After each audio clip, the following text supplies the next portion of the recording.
এই কাজটার নাম তারা সংঘবদ্ধভাবে দিয়েছে, এর নাম নাকি লাভ জিহাদ। নাউজুবিল্লাহ। এবং বীর দর্পে ফেসবুকে পোস্ট দিচ্ছে, আজকে অমুক মেয়ের এটা করলাম, আজকে তমুক মেয়ের এটা করলাম। ভিতর থেকে একটা চক্র কাজ করতেছে, এবং এই চক্রের কেউই মুসলিম না। এই চক্রের কেউই কিন্তু মুসলিম না। বাইরে আবার পরিচয় দিতে পারে যে আমি মুসলিম, আমার নাম অমুক।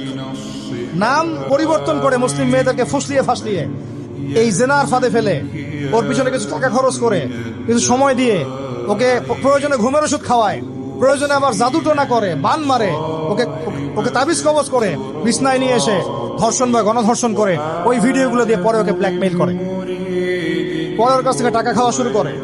কোনো ক্ষেত্রে মেয়েদেরকে পাচারও করে দিচ্ছে। আমাদের মেয়েদেরকে বলতেছে, কোনো অবস্থাতেই কোনো মুসলমান ছেলের সাথেও কোনো অবৈধ সম্পর্কে যাবেন না।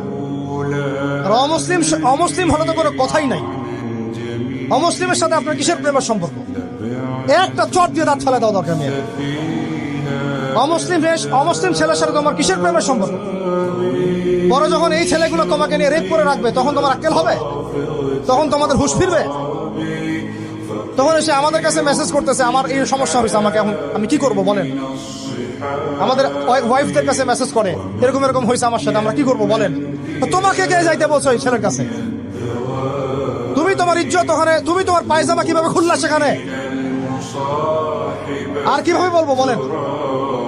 তুমি একজন মুসলিম ঘরের মেয়ে, তোমার ইজ্জতের দাম নাই, তোমার সম্মানের দাম নাই, তোমার ইজ্জত আবরুর দাম নাই। তুমি কেমন করে নগ্ন হয়ে বাইরে ঘুরতে পারো? তুমি কেমন করে একটা অমুসলিম ছেলের সাথে প্রেমের সম্পর্ক করতে পারো?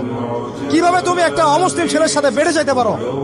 তার সামনে তোমার পায়জামা কেমন করে খুলতে পারো তুমি? আমার ল্যাঙ্গুয়েজ আপনি রাগ করেন না। আমি খুবই ফেড আপ এদের উপরে। একটা মেয়ে একটা মুসলিম ছেলের কাছেই তো যাইতে পারবে না অবৈধভাবে। যাইতে হইলে তোমার শর্ত 3টা: বিয়ে করতে হবে, বালেগ হইতে হবে, সাক্ষী থাকতে হবে, মোহর দিতে হবে, তারপর যাইতে পারবে। মুসলিম তো মুসলিম করতে এখন অমুসলিমদের সাথে প্রেম করা শুরু করছো। আর যখন অমুসলিমদের দ্বারা তোমরা ধর্ষিত হচ্ছ, তোমাদেরকে পাচার করতেছে, তখন বলে এসে আমাদের কাছে চিঠি লেখো যে আমরা এখন কি করব। এদের কি ভাইয়া নাই? বাসায় কি বাবা নাই? বাসায় ভাই নাই? এই চক্র থেকে সাবধান থাকেন। আর আমাদের সমাজে যারা দায়িত্বশীল, রাষ্ট্রের যারা দায়িত্বশীল, যারা উপরের লেভেলে আছেন, এই বিষয়গুলোর উপর কঠিন দৃষ্টি দেওয়ার জন্য আমি রিকোয়েস্ট করব।